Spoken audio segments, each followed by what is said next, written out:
Okay.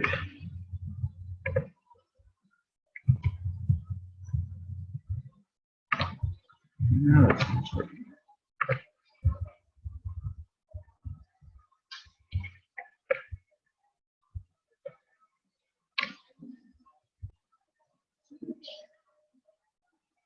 Okay. That's all right.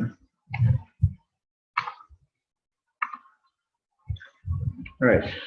So, music of the 20th century, part 2, and the 20th century is where we're really going to start to see development in a variety of genres, different genres, and more of the genres that you're listening to, whether it be popular music of some form, and maybe even jazz, which we'll start to see some of that start to crop up in the first half of the 20th century and then go on.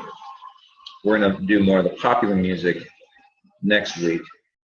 For today, we're going to focus a little bit more on the concert music, and we'll do a couple musicology seminars on some stuff specifically. But this is Sergei Prokofiev, and one of his more well-known pieces is called his Classical Symphony, and it really lives up to its title, insofar as that it is it closely follows the traditional sonata form, like we learned that composers in the classical era, Mozart, Haydn, would have composed in. And the first movement here is less than 4 minutes long. So the whole thing, we talked about Brahms Symphony number 4 week before, which is like this mammoth piece. This whole piece is less than a third of that total length. So we're going down to more of like a sitcom length symphony rather than like, hour-long sort of a piece.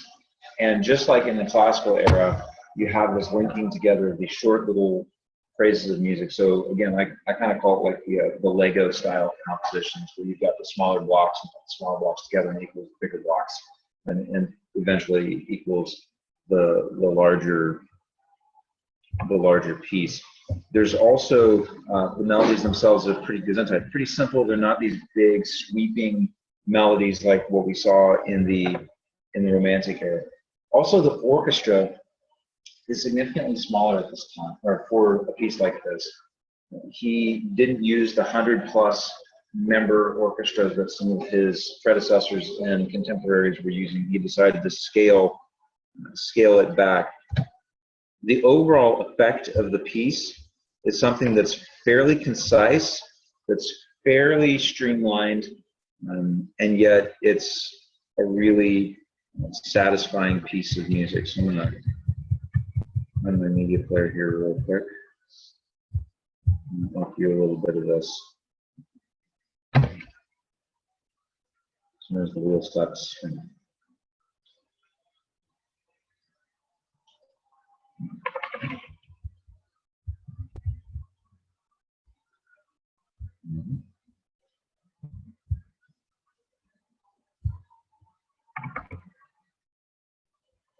Okay, doesn't that like perfect yet today?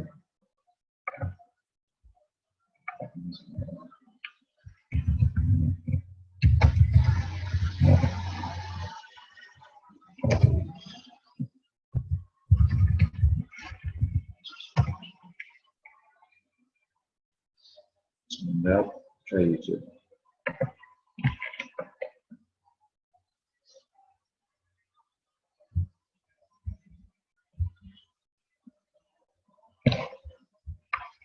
I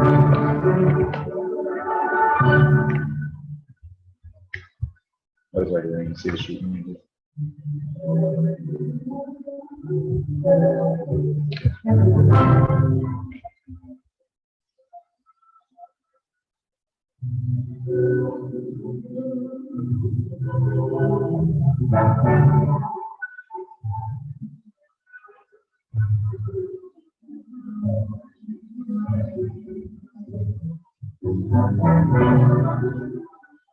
So if you close your eyes and you didn't know that this, if I hadn't told you ahead of time, this Prokofiev that you could really easily imagine.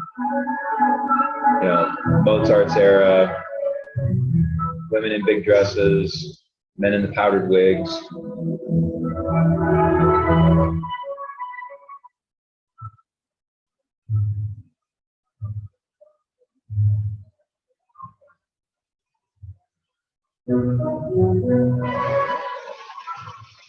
No, there's no golden bar.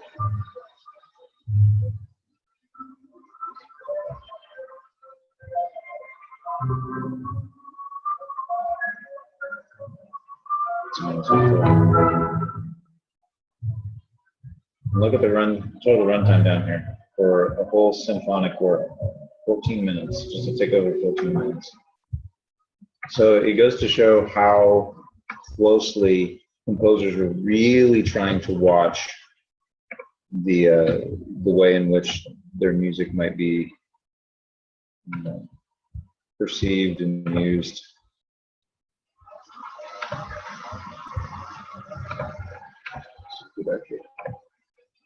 So this is Paul Hindemith.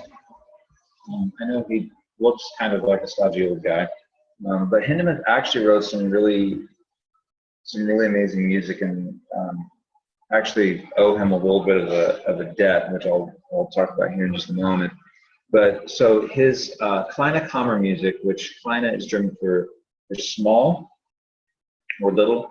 Kammer means chamber, and music, of course, means music. So it's a little chamber music. It's a little bit of a play on a piece called Eine kleine Nachtmusik, back in the classical era. And Hindemith's piece is, as contrasted with Prokofiev, it's a little bit of a shift.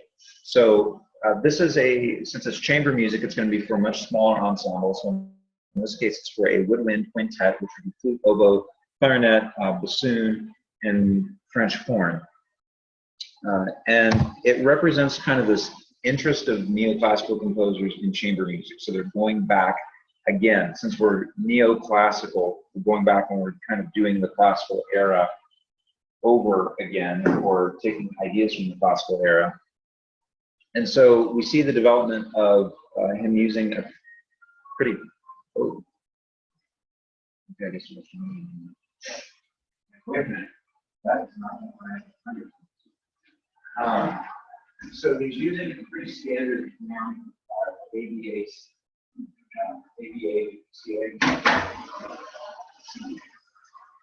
short and rondo form. In this piece, there's no key signature, and there's no meter signature. So he uses a lot of freedom in this piece. The bar line usually serves as like this strong function of indicating where the strongest beat in the measure is, but the meter changes so frequently that the time signature, he just decided to kind of abandon the time signature.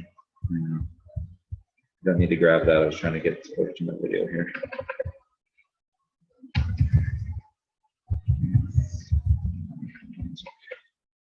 Fifth movement.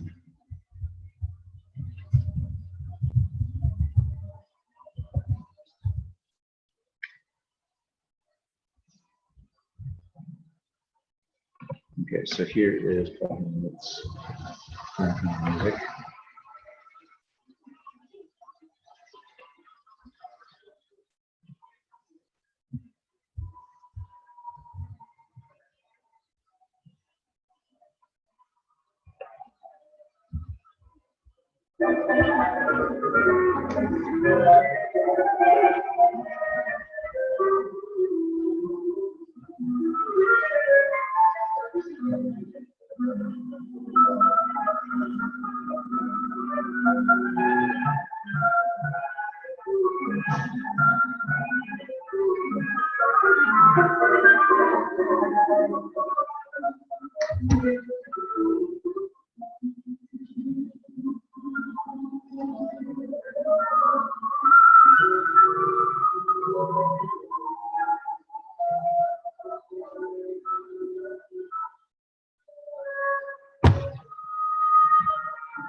And I realize it sounds like they're hitting a bunch of wrong notes.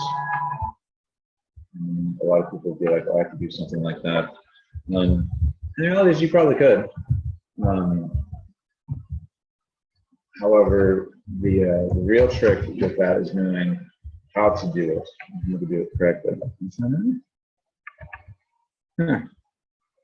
So there's this piece of music that Hindemith composed, and this is why I said I owed a debt to Hindemith. He composed this piece of music called Trick Hopping, and it's the first recording that used manipulated records.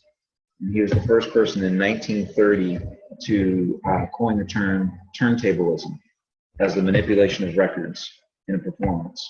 1930. He did it 50 years before rap and hip hop artists were doing it. And he had developed this technique.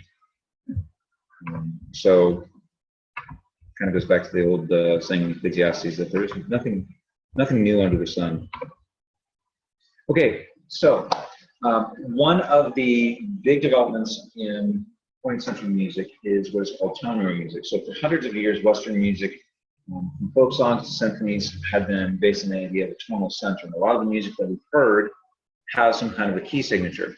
In the 1920s, a guy by the name of Arnold Schoenberg developed a system that of composition that specifically avoided establishing any pitch as a tonal center. And so all the notes in a chromatic scale were included in a piece of music. So the idea with tone row music is that there's no tonal center. So there's not a key like we're used to hearing, like C, F, B flat, A minor, nothing like that. So all notes in the chromatic scale are seen of equal value and equal importance and will all be used. So the row, the tone row, we don't necessarily do a theme like we're used to hearing. Instead, the row becomes the basis of the music as a whole. So oftentimes, since a theme is not developed, then the composers will actually use timbres. We use different sound colors in order to generate a little bit more interest in the piece of music.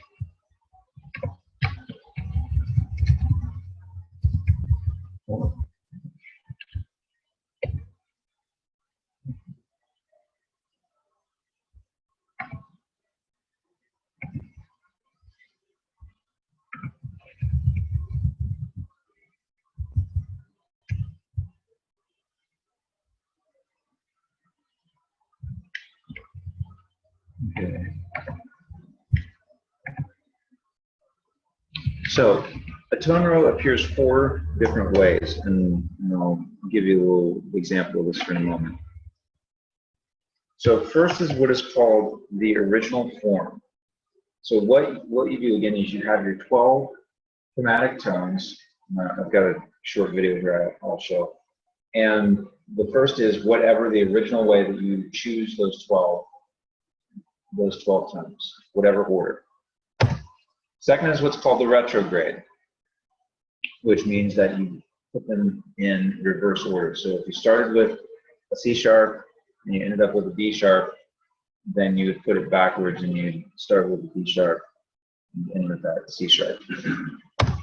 Then there's what's called the inversion. If you go from a lower note to a higher note, then in the inversion you reverse it. You go from the higher note down to the lower note. So if you go with ascending intervals, then it becomes a descending interval, and vice versa. And then there's finally the retrograde inversion, which is backwards and upside down at the same time.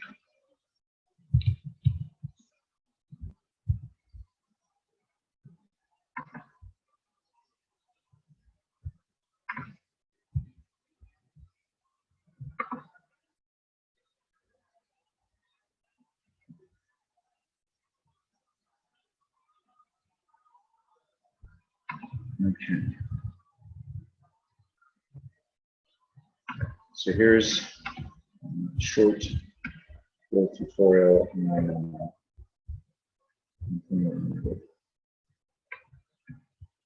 Hello all and welcome to Music Minute, a hot theory guide to learn those extra tons of kids by way, brought to you by StephenJack.com. My name is Steve and today you're going to need a bowl with a spoon because we're talking about food. Serialism is So another serialism in music Toto is music. take all your possible elements and you put them in a specific order using each element you want. To get us started, here's all 12 notes of the chromatic scale. If you come across an instance or 50 in your music theory practice, when you see an F sharp and you wonder why it's not a G flat. Obviously, there are reasons why it should be an F sharp and not a G flat. But really, there's a same pitch flat. So instead of having all these things with pitches, we can number them like this. To make the system simpler, we have to take a zero system, where the zero represents the C, E sharp, and D double flat pitch flat. Thus, you can just count up 0, 1, 2, 3, 4, 5, 6, 7, 8, 9, 10, and 3. I like to use letters for 10 and 11 because it keeps everything easy. Now that we have simple names to represent all 12 pitch classes, we can move them around. Each set of 12 notes is called a 12 tone row. Here's an example now. Here we have 3 different melodies that use this tone row. Have a listen.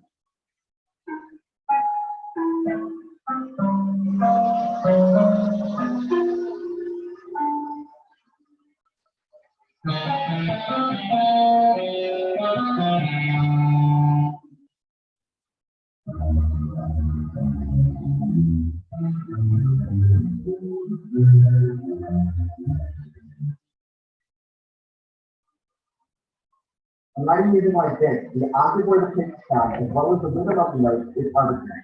The important part is to keep the notes in their proper order. You can easily keep your note more than once before moving on to the next one. When writing really. So what I want to do next is show you. This is something that when I was a music theory student, I wished I would have known about. This is what's called a matrix generator. No, it has nothing to do with Neo, but so if we took the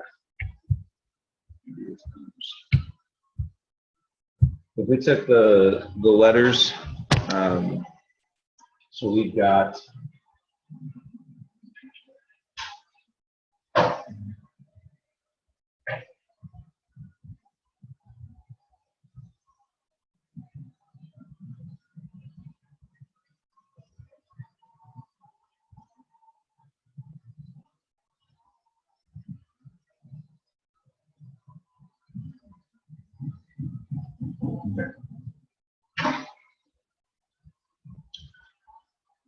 picking.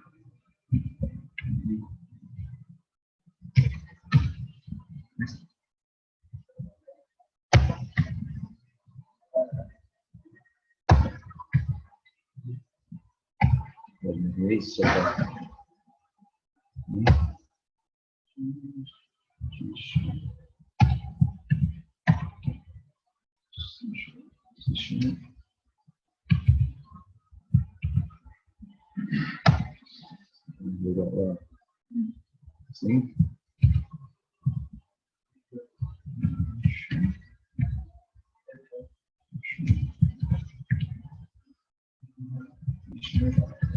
This one at least, yeah. Let's try. Okay.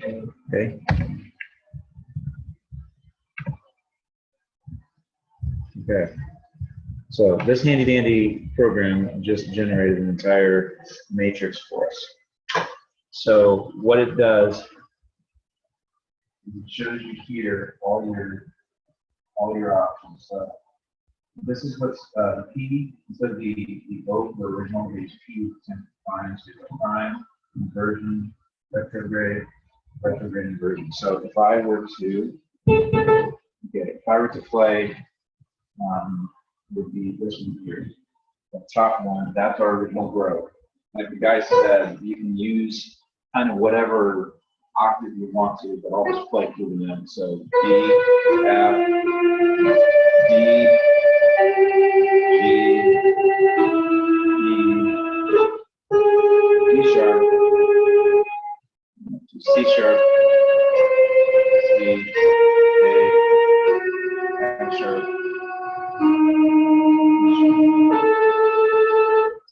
but it rose at Berg. Well done, guys. And then we could take it and let's see. Let's do the retrograde inversion. So I'll do. Let's see.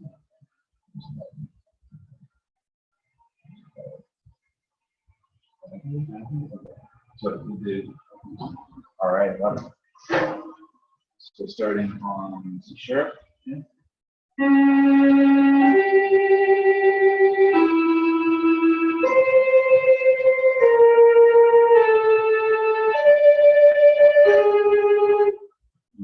Let's do.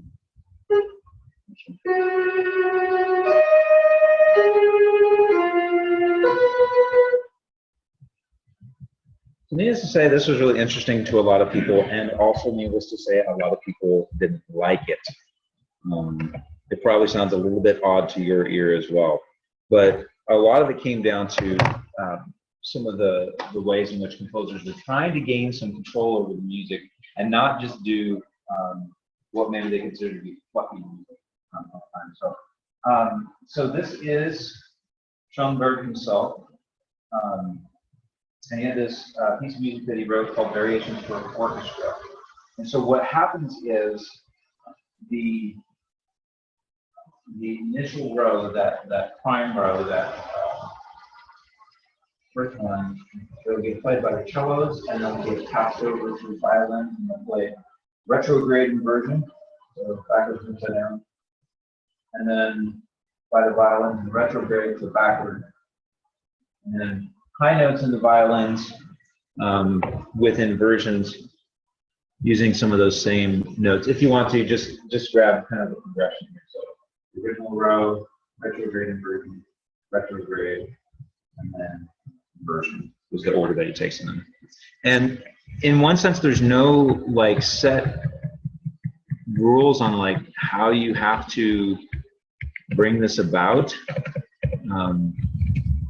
The general rule of thumb, though, is that you have to go through all 12 tones in some way, shape, form.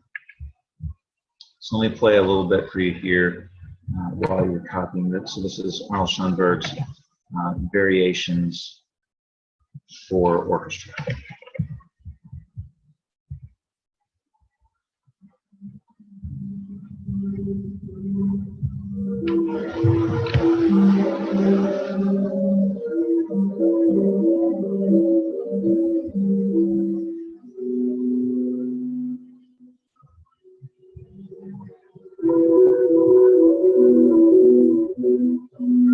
Sounds like something maybe you hear in the thriller movie or something like that.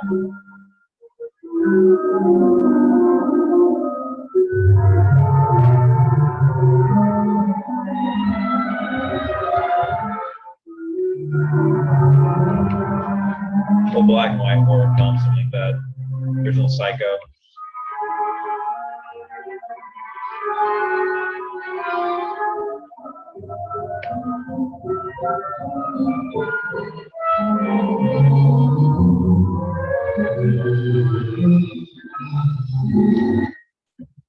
And so on and so forth.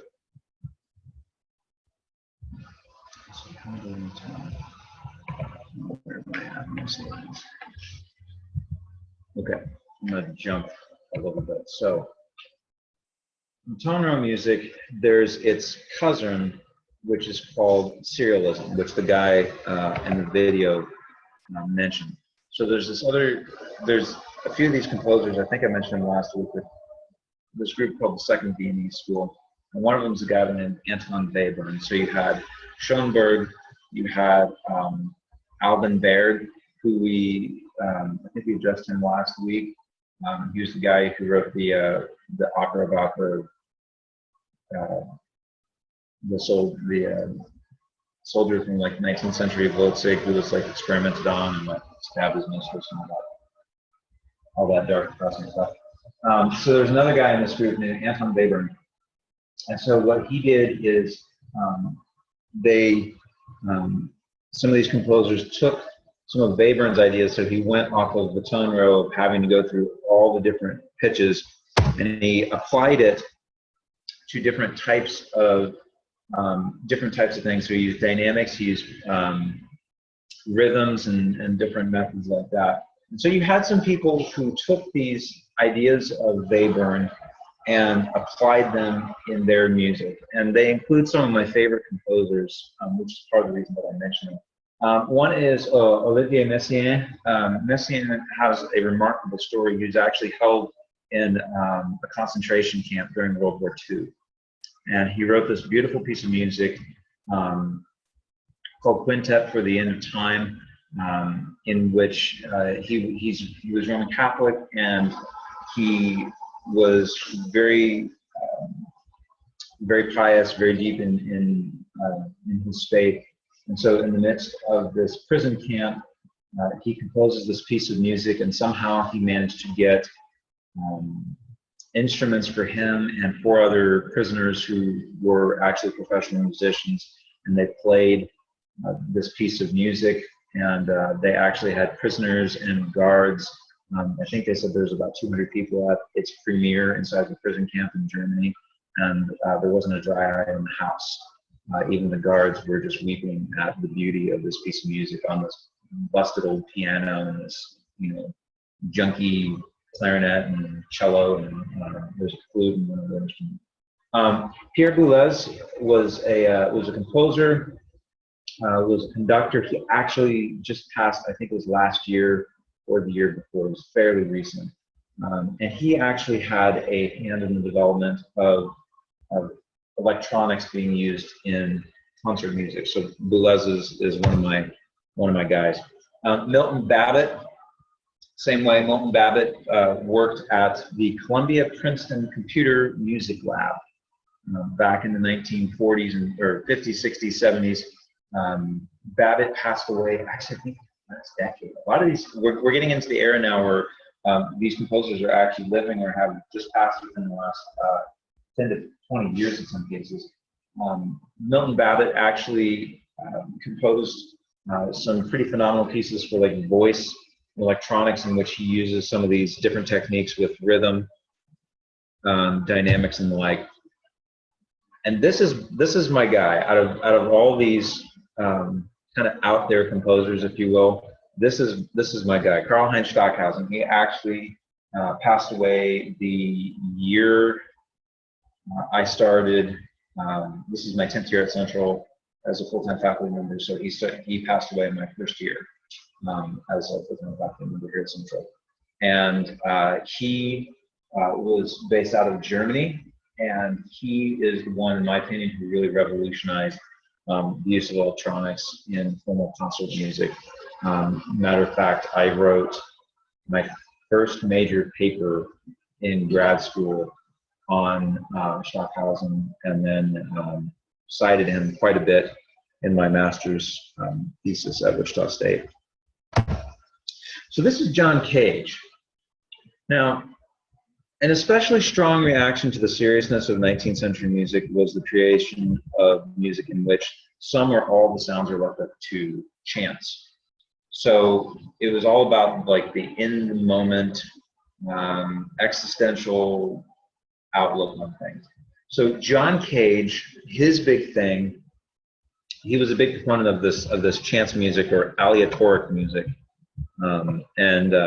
he is famously quoted as saying, "I have nothing to say, and I am saying it." He was very into Zen Buddhist philosophy, and he believed that either you could leave music and sound up to chance, up to whatever it would be, using things like the I Ching to determine his compositional approach, or he also believed in using everyday sounds to create music.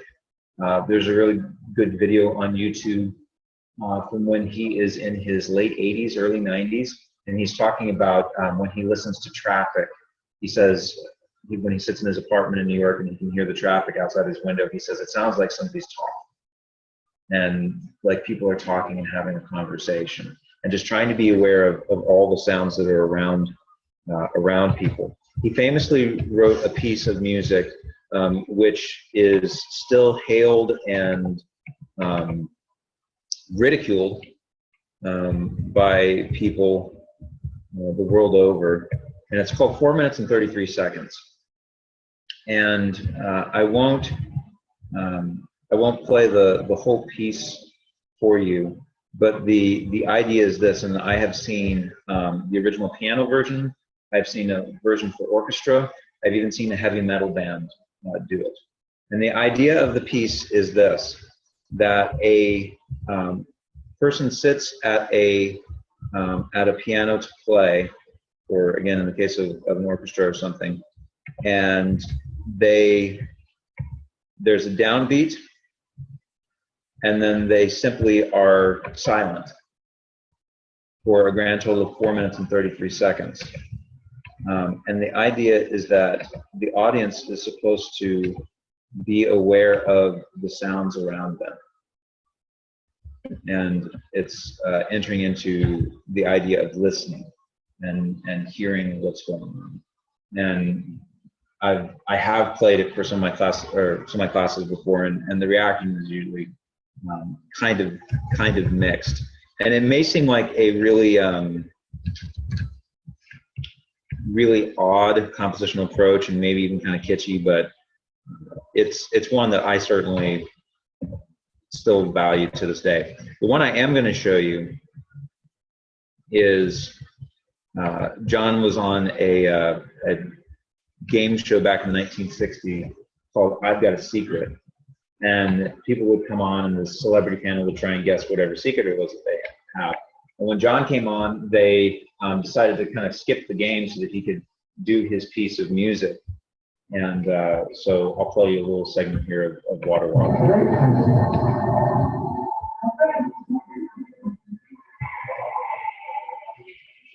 Oh, here, let me show you the.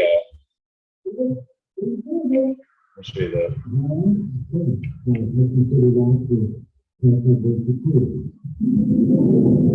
Here it is.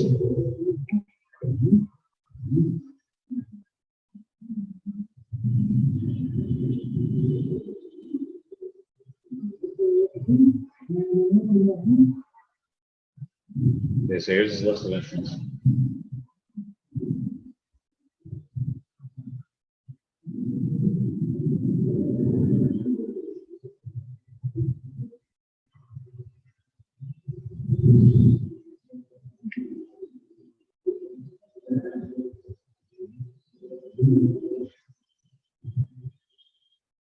Okay, so you got that.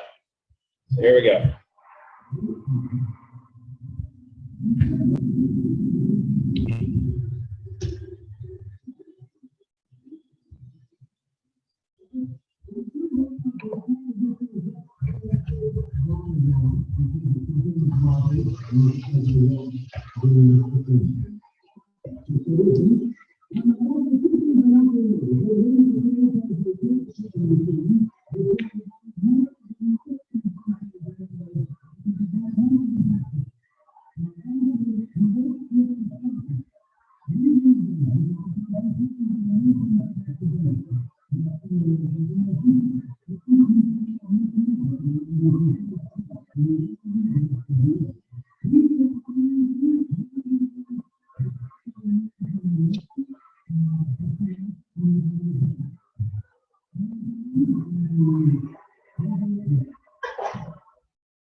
It's probably my favorite right there.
I think you got the overall idea.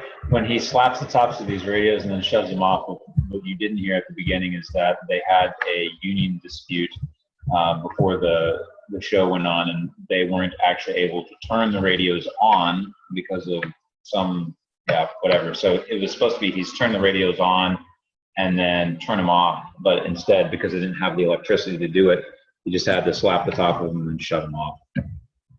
So, all right. We come now to electronic music. If I haven't said it in this class before, then I'll say it now. Usually musicologists, despite the fact that we oftentimes in institutions like this have to teach all of music, the whole history of music, most of us have a specialty. Mine happens to be 20th, 21st century music with an emphasis on electronic music. So again, it's what I did my graduate work on. So one of the great things about electronic music is that as a composer, I have total control over my music. I can make the notes, the pitches that I want, as fast as I want, where I want them. I don't need other performers.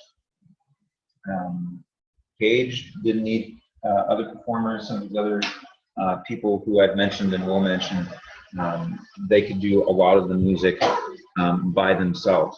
So any pitch is possible, even what's called microtones. So we're used to the pitches that are over on the piano, and we can even get those pitches that are in between with electronic music.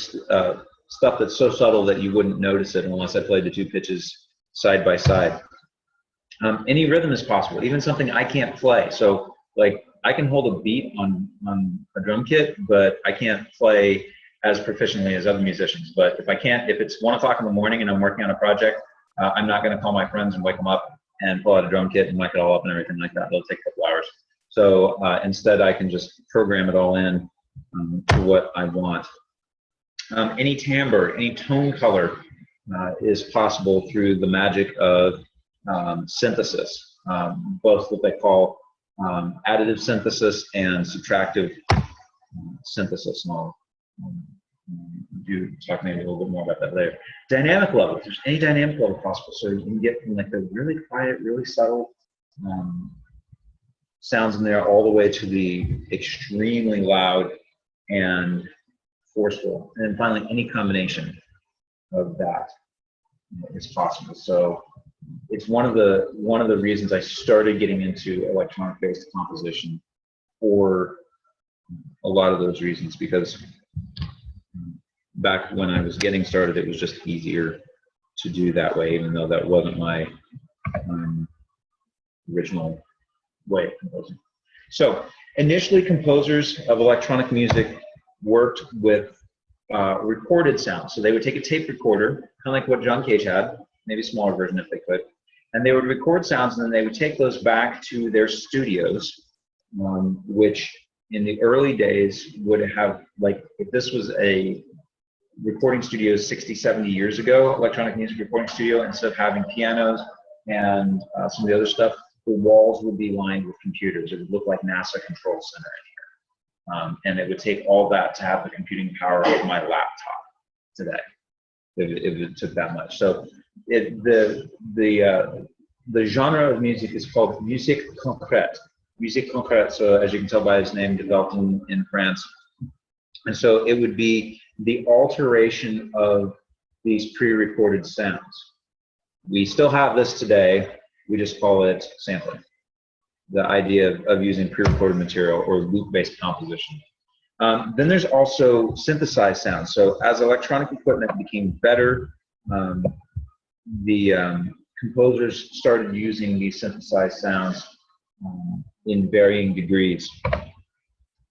They were originally analog, so relying on transistor, on the tubes and different things like that, but now most of it's digital. You still find people who are using analog synths, Moog synthesizers and stuff like that, which have a really lovely sound, which I've actually sampled for some projects that I've done. By and large now, a lot of it is digital. This wire metal sculpture in the lower right-hand corner is actually a reduced size model of what is called La Corbusier's pavilion at the Brussels World's Fair in the late 1950s. And what happened was the Philips company, who do electronics, you may have seen like Philips televisions or different media players, DVD players. I had Philips headphones before. They wanted to show off the ability of their speakers, their audio speakers. And so they contacted this company, Le Corbusier, and asked if they could collaborate on building a facility that would allow them to show off the latest in their electronics. And they said, but we need a piece of music, or we need some kind of multimedia something to go along with it. And they're like, we know just the guy. This man right here. This is Edgar Varese. Now, because of the recent development of electronic music, again, Paul Hindemith, 1930, coins the phrase or the term turntablism, but yet it's really not until like the 1940s that electronics really start to kind of get some traction. So there's very few what we would consider classic pieces of music in the world of electronic music. This is probably the granddaddy of them all. There's two pieces that I could point to, and this is one. This is Poème Électronique. So in 1958, for this World's Fair, which again is in Brussels, Philips and Le Corbusier, they developed that pavilion that I showed you, and what they decided was to have Varese and a Greek composer by the name of Yannis Xenakis work together on a piece. And what the idea was that he had this piece of music that he developed. It is a musique concrète piece, so it's pre-recorded audio, and he manipulated the sounds in certain ways, and so it's on this reel-to-reel tape. It's not digitized like what we would do today, and so it's the sounds only, and as you can see, it does not have any of these elements, melody, beat, meter, harmony. And when they did the piece, it was actually inside of this pavilion, and there was actually a projection that went along with it. There were two three-dimensional objects inside of the pavilion. One was a geometric shape, and the other one was a human torso, like a large-sized sculpture of a human torso. And so they were projecting these lights and these visual images on the walls. They came across the three-dimensional images, and I believe they had something to the effect of, I think the number is 400 speakers all throughout the pavilion, which by the way was concrete. So it would have been this really interesting looking edifice. And so what I'd like to do is show you the opening of Poème Électronique.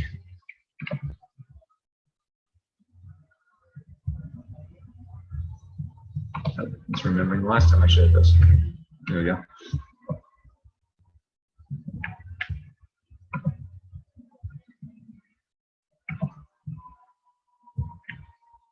Okay, that's explaining what I just explained to you. You can see La Corbusier, Sinakis, race.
So just so you can see that this actually had some thought to it.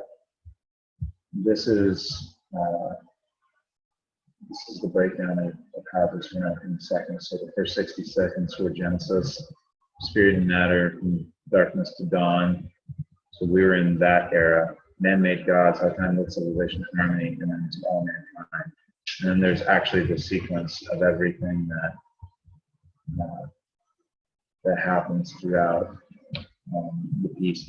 Actually held the world record for several years of the most heard piece of music as, or the piece of music that had the most number of people at its premiere.